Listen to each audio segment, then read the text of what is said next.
ومن الناس من يشري نفسه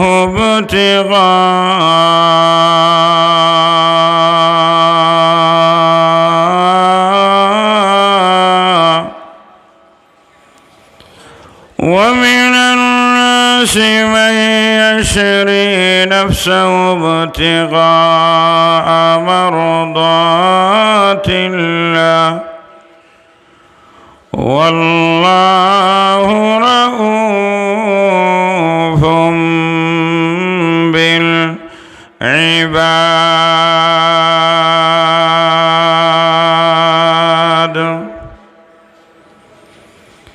وقال رسول الله صلى الله عليه وسلم: لا يؤمن أحدكم حتى أكون أحب إليه من والده وولده والناس أجمعين. آمنت بالله صدق الله مولانا العظيم وصدق رسوله النبي الأمي الكريم. ونحن على ذلك من الشاهدين والشاكرين والحمد لله رب العالمين.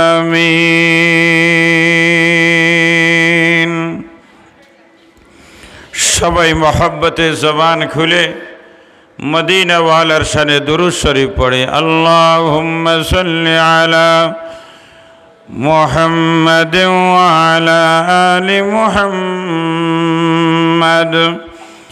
কামা সাল্লাইতা আলা ইব্রাহিম ওয়া আলা আলি ইব্রাহিম ইন্নাকা হামিদুম মাজিদ। اللهم بارك على محمد وعلى زبان كلي اقرأ زبان كلي محبت درود شريف پڑھی وعلى آل محمد كما باركت على إبراهيم وعلى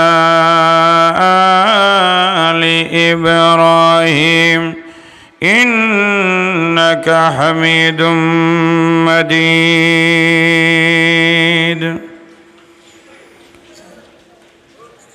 পূর্ব সিলেটের আসলে শব্দটা একেবারে সীমিত হয়ে গেছে। পুরা বাংলাদেশের মধ্যে প্রাচীনতম দ্বীনি বিদ্যাপীঠ, ঐতিহ্যবাহী ঢাকা উত্তর মোহাম্মদপুর জামিয়া দিনিয়া আসাদুল উলুম রামদা মাদ্রাসা কর্তৃক আয়োজিত ৭৩তম দুদিনব্যাপী বার্ষিক জলসার চলমান প্রথম দিনের চলমান অধিবেশনের জনাব সদরে মোহতারম উস্তাদুল মুহাদ্দিসিন ওয়াল মুফাসসিরিন শেখুল মাশায়েখ, বাংলাদেশের শীর্ষর শেখুল হাদিস হযরতদের মধ্যে অন্যতম শেখুল হাদিস আল্লামা শেখ আউলিয়া হোসেন সাহেব শেখে বারোটুকরি দামাত বারাকাতুহুল আলিয়া সহ মঞ্চে অবস্থানরত জাতির রাহবর, জাতির কর্ণধার, জাতির বিবেক হযরত উলামায়ে কেরাম, আমার সামনে অবস্থানরত আমার পিতৃতুল্য মুরব্বিয়ানে আযম, বিশেষ করে আমার যুবক ও ছাত্র ভাইরা, পর্দার অন্তরালে আমার সম্মানিত মা বোনেরা, সর্বপ্রথম মহান রব্বুল আলামিনের লাখ কোটি শুকর আদায় করি, যিনি আমাকে আপনাকে হাজারো লাখো মানুষ থেকে বাছাই করে কোরআনের মহব্বতে, কোরআনের নিসবতে, দিনী দরসগার দামতি জান্নাতি নুরানি কোরআনি বাগানে আসার বসার তৌফিক দান করেছেন। আমরা খুশি না বেজার?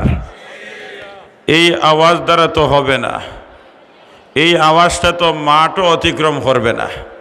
বাজার তো দূরে রাখলাম, অন্ততপক্ষে বাজারে যারা আছেন এদের কাছে নিউজটা পৌঁছাইয়া দেন যে তোমরা বাজারে থাকো আর আমরা জান্নাতের বাগানে আছি। কথা বলেন ঠিক না? তাহলে এটা কত বড় আনন্দের বিষয়, খুশির বিষয়। এই জন্য আমরা খুশি না বেজার? এবার দুইটা হাত উঁচু করি, দুইটা হাত সবাই উঁচু করি আর মহব্বতে বলি আমরা খুশি না বেজার? যে পরিমাণ খুশি এই পরিমাণ জবান খুলে প্রাণ ভরে মালিকের শুকরিয়া আদায় করি আলহামদুলিল্লাহ। জবান খুলে সবাই বলি আল্লাহু আকবার, আরো জোরে বলি আল্লাহু আকবার। ভালো লাগছে না খারাপ লাগছে? তাহলে ভালো যদি লাগে তাহলে কেন নীরব? এই নীরবতার কারণেই তো আজকে ইহুদ নাসারা আমাদের ঘাড়ে চেপে বসেছে। কথা বলেন ঠিক না? মুসলমানদের আওয়াজ হবে সিংহের গর্জনের মতো আওয়াজ। মুসলমানদের আওয়াজ নীরব হয়েছে, মুসলমান নীরব নিস্তব্ধ হয়েছে। এই সুযোগে আজ গোটা দুনিয়ার ইহুদি খ্রিস্টান নাস্তিকরা মুসলমানদের গাড়ে চেপে বসেছে। মুসলমানদের আওয়াজ ছিল সিংহের আওয়াজ। মুসলমান আওয়াজ দিয়েছে, গোটা দুনিয়ার অমুসলিমদের মস্তদে ভূমিকম্প শুরু হয়েছে। কিছুদিন আগের কথা, মাত্র কয়েক মাসের আগের কথা, ভারতবর্ষে একটা মেয়ে, কলেজের একটা ছাত্রী নারায়ে তাকবীর আল্লাহু আকবারের ধ্বনি দিয়েছিল। ভারত সরকারের মস্তদের মধ্যে ভূমিকম্প শুরু হয়েছিল। সেই জাতি আমরা, আমাদের ইতিহাস, বিজয়ের ইতিহাস। আজ মুসলমানদের আওয়াজ দুর্বল হয়েছে, মুসলমানরা নীরব নিস্তব্ধ হয়েছে। এই সুযোগেই আজ অমুসলিমরা আমাদের উপর চেপে বসেছে। কি পরিমাণ গোটা দুনিয়ায় যত জায়গায় নির্যাতন হচ্ছে, সবগুলি জায়গায় নির্যাতিত একটাই জাতি, এরা হলো মুসলমান। অথচ মুসলমান জাতি নির্যাতিত ছিল না। আজ ফিলিস্তিনে বছরের পর বছর নির্যাতন চলতেছে। আজ লক্ষাধিক নবী রসুলদের কিবলা, এমনকি আমার আপনার নবীদের 16 মাসের কিবলা সুলাইমান পয়গম্বরের নির্মিত যে কিবলা মসজিদে আকসা, আজ ইহুদিদের দখলে। অথচ মুসলমান সংখ্যার দিক দিয়ে কম নয়। গোটা পৃথিবীর জনসংখ্যার মধ্যে অন্ততপক্ষে 200 থেকে 200 কোটি মুসলমান। কেন আজ আমাদের মুসলমানদের কিবলা মসজিদে আকসাকে কেন আমরা নিরাপদ করতে পারি না? কেন আজ নিরাপদে মসজিদে আকসায় নামাজ আদায় করতে মুসলমান পারে না? কেন আজ ফিলিস্তিনের মুসলমান বছরের পর বছর নির্যাতিত হবে? কেন আজ এশিয়ার মধ্যে মুসলমান নির্যাতিত? কেন আজ বাংলাদেশের মুসলমান যদিও শারীরিক নির্যাতন হচ্ছে না, মানবিকভাবে মানসিকভাবে আজ বাংলাদেশের মুসলমান নির্যাতিত, নিপীড়িত। অথচ বাংলাদেশে অন্ততপক্ষে 90 থেকে 92% মুসলমান। আজ মুসলমান তার নিজের পরিচয় ভুলে গেছে। আজ মুসলমান তার ইতিহাস ভুলে গেছে। যে জাতি নিজের ইতিহাস ভুলে যায়, যে জাতি নিজের পরিচয় ভুলে যায়, যে সমাজ নিজের ইতিহাস ভুলে যায়, যে জাতি নিজের পরিচয় ভুলে যায়, যে সমাজ নিজের পরিচয় ভুলে যায়, যে ব্যক্তি নিজের পরিচয় ভুলে যায়, যে ব্যক্তি নিজের ইতিহাস ভুলে যায়, রব্বে কাবার কসম করে বলতে পারি ওই ব্যক্তি, ওই সমাজ, ওই জাতি কোনোদিন সফল হতে পারে না। আজ মুসলমান জাতি নিজের পরিচয় ভুলে গেছে, নিজের ইতিহাস ভুলে গেছে। আজ মুসলমান জাতি হয়েছে ওই বাঘের বাচ্চার মতো, যে বাচ্চাটা ছাগলের বাচ্চাদের সাথে চলাফেরা করে দিন রাত তার জীবন পরিচালনার কারণে। বাঘের বাচ্চা যেভাবে নিজের পরিচয় ভুলে গিয়ে ছাগলের বাচ্চাদের গুতার শিকার হয়েছে, নির্যাতনের শিকার হয়েছে, আজ মুসলমান ওই বাঘের বাচ্চার মতো হয়ে গেছে। কথা বলেন ঠিক না?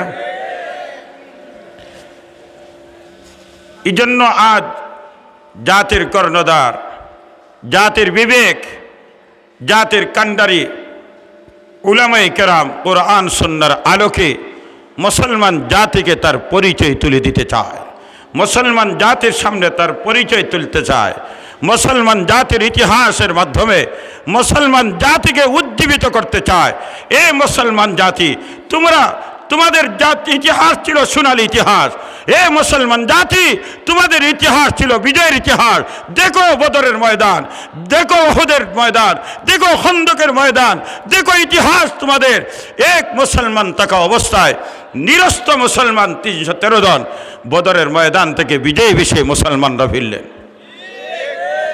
কেন আজকে মুসলমান নির্যাতিত? তার কারণ মুসলমান তার পরিচয় ভুলে গেছে। একটাই কারণ, মুসলমান নিজের পরিচয় ভুলার কারণে মালিকেরও পরিচয় ভুলে গেছে। মান আরাফা নফসাহু আরাফা রব্বাহু, মান আরাফা নফসাহু আরাফা রব্বাহু। যে নিজের পরিচয় জানতে পারে, আরশের মালিক রব্বে কাবার পরিচয় জানতে দেরি হয় না। আমার পরিচয় কি? আমি কোথায় থেকে আসলাম, কেন আসলাম, কি জন্য আসলাম? এক আল্লাহর গোলাম রাস্তা দিয়ে হাঁটে, সবাই তার নির্যাতনের ভয়ের কারণে যার যার অবস্থান থেকে সবাই সম্মান করে, মর্যাদা করে, মুরব্বীরাও মর্যাদা করে, নেতারাও সম্মান দেয়, মসজিদের ইমাম মুয়াজ্জিন সবাই সম্মান দেয়। কারণ যদি সম্মান না দেই তাহলে আমার চাকরি নষ্ট হবে, যদি সম্মান না দেয় আমার নেতৃত্ব চলে যাবে, সম্মান না দিলে আমার ইজ্জত চলে যাবে। এই বয়ে সবাই তাকে সম্মান করে, সবাই মর্যাদা দেয়। এই মর্যাদা কিন্তু মহব্বতের মর্যাদা না, এই মর্যাদা সম্মানের মর্যাদা না। এটাই কিয়ামতের লক্ষণ। মাহবুবে কিবরিয়া বলেন, কিয়ামতের আগে এমন একটা সময় আসবে, উকরিমার রাজুলু মুখাবাতার শররি, মানুষ মানুষের সম্মান করবে তার অনিষ্টতা থেকে বাঁচার জন্য, অনিষ্টতার ভয়ে মানুষ মানুষকে সম্মান করবে। এভাবে একজন আল্লাহর গোলাম রাস্তা দিয়ে চলে, সবাই তাকে সম্মান দেয়, কিন্তু এই সম্মান দিলের সম্মান না, শুধুমাত্র তার নির্যাতনের ভয়ের সম্মান। এবার একদিন রাস্তা দিয়ে চলতেছে, হঠাৎ এক আল্লাহওয়ালা, দিলওয়ালা, আহলে দিল, যার দিলের চক্ষু খোলা, এমন একজন আহলে দিল রাস্তা দিয়ে যাইতেছেন। আল্লাহর গোলাম রাস্তা দিয়ে হাঁটতে, এই মুহূর্তে আল্লাহর গোলামের মেশিনের মধ্যে পরীক্ষার রিপোর্ট আসলো, এই মানুষটার দিলের অবস্থা ভালো না। যদিও দেখতে মানুষের মতো হাত আছে, পা আছে, চোখ আছে, নাক আছে, কান আছে, যদিও বাহ্যিক দেহের মাধ্যমে, অঙ্গ প্রত্যঙ্গের মাধ্যমে যদিও দেখতে মানুষ লাগে, প্রকৃতপক্ষে এটা মানুষ না, জঙ্গলের হিংস্র প্রাণীর চেয়ে আরও নিকৃষ্ট। কারণ দুনিয়ার মানুষের বানানো মেশিনের মাধ্যমে যদি মানুষের শরীরের ভিতরের রোগ পরিচয় করা যায়, আল্লাহওয়ালাদের মেশিনের মাধ্যমে মানুষের দিলের রোগগুলি পরিষ্কার পরিচ্ছন্ন হয়ে যায়। কথা বলেন ঠিক না? এই জন্য আল্লাহওয়ালাদের দিলের কাছে, দিলের সামনে গেলে শেখ বারোটকরি দামাত বারাকাতুহুমের সান্নিধ্যে কিছু সময় বসলে আপনার আমার মরা দিল আল্লাহ জিন্দা করে দিবেন। আরও আস্তে সুবহানাল্লাহ বলেন। ওমা এই পর্যন্ত সুবহানাল্লাহর আওয়াজ শেষ নেই। আচ্ছা, একটা বেলু ঠিক করেছেন, সুবহানাল্লাহ কি পর্যন্ত বড় হতে পারে? একটু বেলু ঠিক করি, মহব্বতে বলেন সুবহানাল্লাহ। না, এখনো দেখা যায় নাই, এখনো পরিমাণ হয় নাই। এবার মহব্বতে বলেন সুবহানাল্লাহ। এই পর্যন্ত মোটামুটি আপাতত বেলুটা ঠিক করলাম। তো মোরা দিল জিন্দা হয় দিলওয়ালার সামনে বসলে। এই জন্য কবি বলেন, এক জমানা সোহবতি বা আউলিয়া, এক জমানা সোহবতে বা আউলিয়া, বেহতর আজ সদে সালে তাত বেরিয়া। সত্যিকার আহলে দিলওয়ালার সামনে যদি আপনি বসেন অল্প সময়, আরশের মালিক আল্লাহর দরবারে হাজার বছর নির্বেজাল নফল ইবাদতের চেয়ে এই অল্প সময়টার দাম বেশি। কারণ ওই মোরা দিলটা জিন্দা হয় দিলওয়ালার সামনে বসলে। এবার একজন আল্লাহর বান্দা দিলওয়ালা রাস্তা দিয়ে হাঁটতেছেন, ওই ব্যক্তির পাশ যখন দিয়ে যান, কিন্তু দিলওয়ালা ব্যক্তির কাছে তো রিপোর্ট আসছে বাহ্যিক দেখতে মানুষ না। এই জন্য মানুষ হইলে তো সম্মান করার দরকার, সালাম দেবার দরকার, খবরাখবর নেবার দরকার না। এই জন্য সালামত দেন নাই, জিজ্ঞাসাও করেন নাই। যখন আল্লাহর ওলি অতিক্রম করে চলে যাচ্ছেন, আল্লাহর গোলাম বলে, হুজুর শুনে যাও। আরেকটু যদি কঠিন ভাষায় যদি ডাক দেওয়া হয়, মোল্লা শুনে যাও। আপনারা তো মোল্লা বলে গালি দেন, মনে মনে মোল্লা বলে গালি দেন। না, আমাদেরকে মোল্লা বললে আমরা বড় খুশি হই। কারণ মোল্লা তো ওই জাত, মোল্লা তো ওই ব্যক্তি যার মালিককে, আরো আসতে বলেন মালিককে। না হয় না, এখনো হয় নাই। মালিক যার, আরো দূরে বলেন আমাদের মালিককে, আল্লাহ। যার মালিক আল্লাহ সেই ব্যক্তি হয় মোল্লা। কথা বলেন ঠিক না? মোল্লা শুনে যাও। বাহ, কি গরম আওয়াজ! কি হয়েছে? বলে আমাকে চিনো না? এই এলাকার, রামদা এলাকার এমন কোনো মানুষ নাই আমাকে চিনে না। সবাই আমাকে সম্মান করে, সবাই আমাকে ইজ্জত দেয়, তুমি কি আমাকে চেনো না? সালাম নাই, কথা নাই, কিছুই নাই। বলে সাহেব, আমি আপনারও চিনি, আপনার 14 গোষ্ঠী পর্যন্ত চিনি। আগর লেভেলও গেছে না কিন্তু, সুবহানাল্লাহ। না, এখনো যায় নাই, এখনো হয় নাই। এবার আমি পাট করে সুবহানাল্লাহ আমি পরীক্ষা নিব। প্রথমে আমার ওই কুটির বাম পাশে যারা আছেন, মেহরবানি করে একটু সুবহানাল্লাহ বলেন। এবার আমার ডান পাশে কুটির ওই সাইডে যারা, মেহরবানি করে সুবহানাল্লাহ বলেন। মোটামুটি দুই পার্টির সুবহানাল্লাহ লেভেল ঠিক আছে। এবার হৃৎপিণ্ড হাড়ের সুবহানাল্লাহটা শুনি। এবার 3 দল মিলে বলেন সুবহানাল্লাহ। এই সুবহানাল্লাহটা মোটামুটি ঠিক হইছে। এবার আল্লাহর ওলি বলেন, এ আল্লাহর গোলাম, শুধু তোমাকে চিনি না, তোমার 14 গোষ্ঠী পর্যন্ত আমি চিনি। এবার তো খাটা গায়ে লবণ দিলেন। আগে তো মোটামুটি একটা বেলুটি গেছিল, এখন তো খাটা গায়ে লবণ দেওয়া হইল। মূল্যা তো কম নাই ভাই। আমারও চিনে, আমার 14 গোষ্ঠী চিনে। তো মোল্লারে বুঝাইবার দরকার। মোল্লা বলো আমার পরিচয় কি? বলে সাহেব, আপনার পরিচয় খুব লম্বা, 1 ঘন্টা বয়ান দেওয়া লাগবে না, আধা ঘন্টা বয়ান দেওয়া লাগবে না। 3 কথার মাধ্যমে তোমার পরিচয় আমি দিব। আমার আপনার পরিচয় মাত্র 3 কথার মাধ্যমে হয়ে যায়। হুজুর, এটাই কি আমাদের জীবন? এটাই কি আমাদের পরিচয়? হ্যাঁ, শুনেন, আল্লাহর ওলি বলেন, আউয়ালুকা নুতফাতুন ওয়া আখিরুকা জিফাতুন ওয়া তাহমিলু বাইনাহুমা কাযিরাতুন। এ আল্লাহর ওলি, আল্লাহর গোলাম, তোমার পরিচয় 3 কথার মাধ্যমে দিব।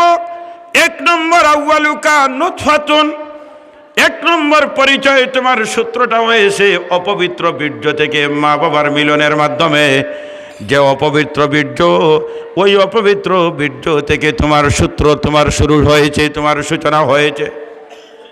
এই হইল তোমার প্রথম পরিচয়। তোমার মূলে হইল অপবিত্র বীর্য। কেমন অপবিত্র, কেমন অপবিত্র! যে বীর্য অপবিত্র, কাপড়ে লাগলে কাপড় অপবিত্র হয়ে যায়। না দোয়া পর্যন্ত নামাজ আদায় করা যায় না। শরীরে যদি অপবিত্র বীর্য লাগে, শরীর অপবিত্র হয়ে যায়। না দোয়া পর্যন্ত শরীর পবিত্র হয় না। যদি শরীর থেকে অপবিত্র বীর্য বের হয়, গোসল না করা পর্যন্ত আল্লাহর সামনে দাঁড়ানো যায় না, কোরআন তিলাওয়াত করা যায় না, নামাজ আদায় করা যায় না, সেজদা করা যায় না, জিকির করা যায় না। এমন অপবিত্র বীর্য থেকে তোমার শুরু হয়েছে। এটাই হলো তোমার মূল ফাউন্ডেশন।